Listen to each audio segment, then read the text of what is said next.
Mohammed Bin Salman, MBS, is he a figure for good? Morally, no. In the round, perhaps, insofar as he's clearly a despot. You know, he's the de facto ruler of a one, not even a one family state, Saudi Arabia. He clearly was involved somehow in the murder and dismemberment of a Saudi journalist in a Turkey. Jamal Khashoggi. He presides over a place that just yesterday beheaded a young man. Oh, yeah? For being involved in a demonstration, a young Shia guy. He was, I think, 15 when he allegedly participated in the demonstration. Wasn't arrested until he was 26. Oh, it's wild, isn't it? Yeah, etc., etc. Yeah, yeah. But the reason why he's not just necessarily automatically a bad thing, even if he might be a bad person, is that he is slowly, and I think it has to be done slowly, taking off some of the social restrictions on people. Women are coming into the workforce slowly, being allowed to drive. Cinemas are now opening. They're trying to Saudify the workforce because they know that as we stop buying their oil, they haven't got anything else to sell, so they better generate an economy.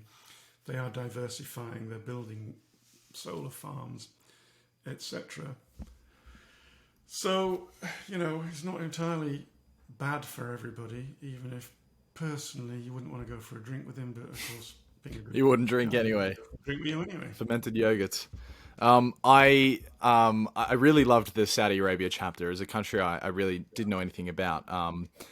Something really interesting from it was the fact that most of the labor in Saudi Arabia isn't actually Saudi.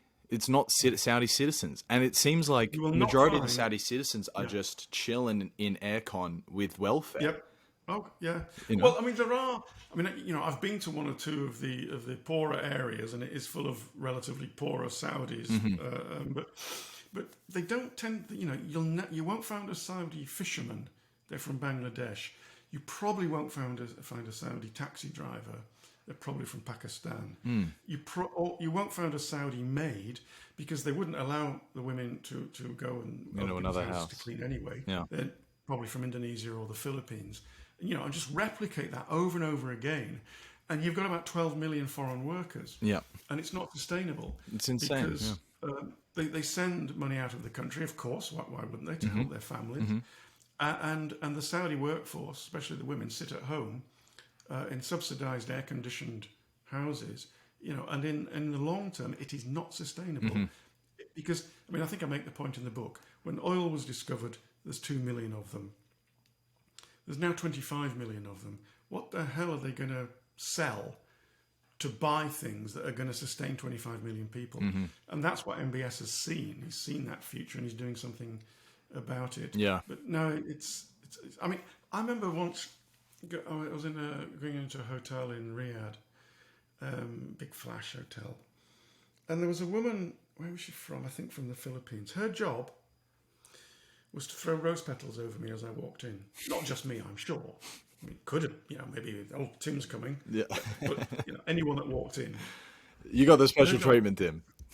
Throw rose petals. You know, you'll bring someone from the Philippines to throw rose petals at people. It's not sustainable. Yeah, yeah. No, that's kind of crazy. Does it stem from a classism and a superiority within the Saudi Arabia state? Like, did their culture change immensely in the last few generations since oil was discovered?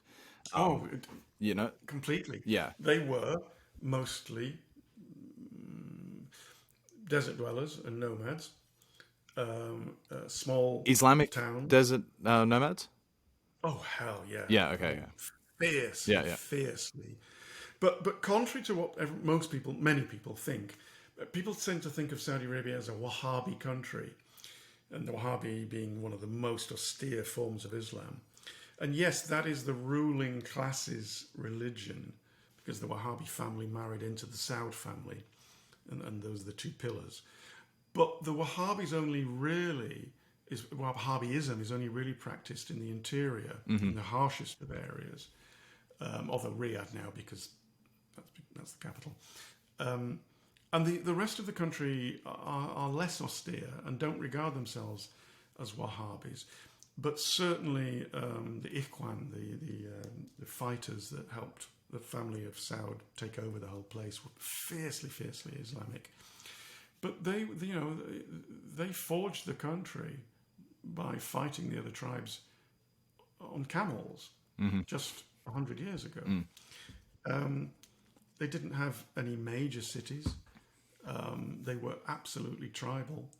And now here they are in this modern, technical, industrialized country based on oil with air condition everywhere.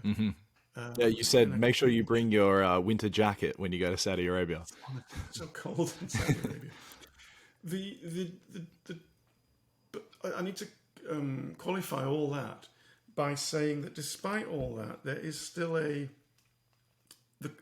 many elements of the culture are absolutely still rooted there. For example, the women completely covering up, so it's just the eye slit, gloves on their hands in case your passions are inflamed by seeing their naked hands. Yeah. The separation, the genuine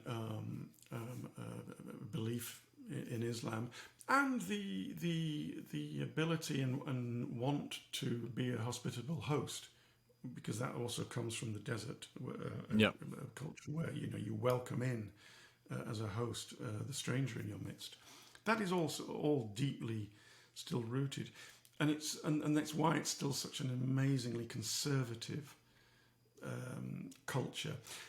It's a different religion and a different country, but I remember when I first time I ever went to Israel, and I was in the Haredi Orthodox part of Jerusalem, and I saw this guy wearing the black hat with the ringlets and the 16th century Polish nobleman uniform, which is where all that stuff comes from, on a mobile phone. And I was kind of like, did a double take, because this is straight out of the 16th century, what he's wearing, and he's on his mobile phone. And I thought about it a lot and went into it and met lots of people and talked to them. And reluctantly, I think that, yes, actually in his head, a large part of his head is actually still in the 16th century, this guy. And we shouldn't make the mistake of looking at the technology and assuming that therefore they share some of, let's say, the West's or like attitudes, or other cultures. Yeah, their cultural headspace. I mean, obviously they do some, but it's a mistake to think that just because you're on a mobile phone and a computer and all the rest of it, that your headspace is similar to ours. Whoops. We've lost Eurasia. It's falling out of the top 10. Yeah, like just to complement that point there, this experience you had of a man dressed in essentially a medieval outfit on the phone, and maybe he still has a medieval mindset. I look at it with a lot of cynicism when people make a big deal out of the fact that Saudi Arabia allows women to drive now, as if this is some sort of just amazing movement towards the liberation of women in Saudi Arabia, because it doesn't need to be explained. Anyone can sort of see the irony to that. Well, not everybody. I mean, this is getting even more off subject, but you're clearly not a cultural relativist, and neither am I. Because postmodernism and cultural relativism and all the other isms does argue that one is not necessarily better than the other, and this is dangerous territory. Because then everything's embedded in some cultural context. Yeah, I am. We are not better. I am not better. But there are elements I am free to argue that of the system I live in that I think are better than those, and there are elements in those.